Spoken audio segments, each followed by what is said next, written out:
Hindi biro ang hirap na dinaranas ng mga deboto tuwing traslasyon. At yan ang naranasan ng aming kasama sa GMA News na si Chino Gaston na sumampa rin sa andas ngayong taon. Narito po ang kanyang report. Bisperas pa lang ng pista ng itim na Nazareno, sumama na ako sa grupo ng mga deboto para sa aking unang pagsama sa prosesyon. Hindi pa man pumuputok ang liwanag, dama ko na ang tensyon ng aking mga kasamahan. Dalangin para sa kanilang kaligtasan at kapwa deboto ang narinig ko mula sa ilan. Hindi nagtagal, nagbigay na pinal na basbas ang mga pari sa entablado, hudyat para sa pagsisimula ng traslasyon.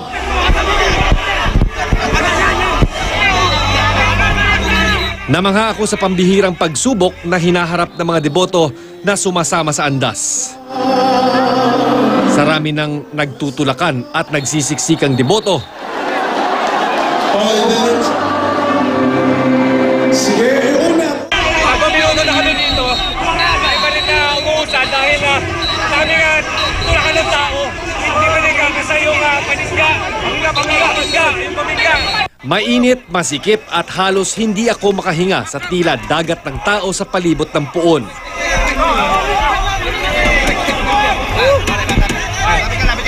Parang dagat ang tao na walang magawa kundi magpatangay sa agos. Ilang sandali, nagsimula ng magsampahan ng mga tao sa andas para makahalik o makapunas ng panyo sa imahe ng Nazareno. Saksi ako sa pambihirang bayanihan ng mga deboto para itulak ang mga ibig sumampa at saluhin ang mga pababa. Hindi nila alintanan na matapakan sa ulo, mukha at balikat. Pananalig sa Poong Nazareno ang nagtulak sa akin na sumama sa prosesyon sa pag-asang pinagbibigyan ng aking hiling. Bukod sa aking pamilya, alay ko ang pagsama sa prosesyon sa aming driver sa Cotabato na si Mang Abet Seblos na naging bahagi ng pinakamatitinding coverage ng gyera ng GMA News sa Central Mindanao mula pa noong dekada 90. Sumailalim sa kidney transplant si Mang Abet noong nakaraang taon at kasalukuyang nagpapagaling. Hiniling kong gumaling si Mang Abet na isang deboto ng itim na Nazareno. Sa tulong ng aking mga kasamahang deboto, nakaakyat ako sa andas at naipahid sa krus ang t-shirt na ibibigay ko kay Mang Abet. Hindi naging madali ang aking pagsampa. Sa unang subok, kinapitan ako ng iba pang mga deboto na nagtatangkaring umakyat.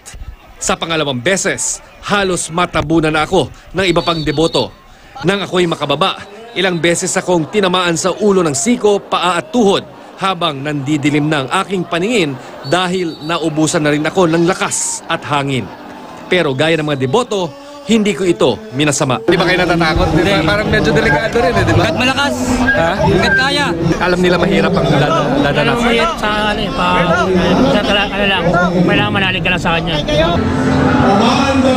Grabe, parang mga utak na yung mga tao nung nagsampahan na doon sa andas. At sinubukan ko nga umakyat at di ako nagtagumpay dahil maraming humihila sa akin, maraming sumasampa sa akin, nagkasugat-sugat pa ako.